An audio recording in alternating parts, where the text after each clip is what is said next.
Hello বন্ধুরা, দেখুন আজ আরেকটা রেসিপি নিয়ে তোমাদের সাথে শেয়ার করছি। মাংসটির নাম কবুতরের মাংস।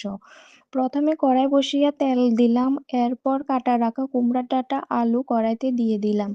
এবার সবজিটির মধ্যে একটু হলুদ দিচ্ছি, একে একে পেঁয়াজ কুচি আর আদা পেঁয়াজ রসুন বাটা, হলুদ লঙ্কা জিরা ধনিয়া লবণ তেল দিয়ে ভালো করে মাখলাম। এবার কড়াইতে দিয়ে ভালো করে নেড়েচেড়ে ঢাকা দিয়ে রাখলাম। তাহলে মাংসটা খুব সুন্দর করে সেদ্ধ হয়ে যাবে। সে সময় বাজে প্রায় 12টা।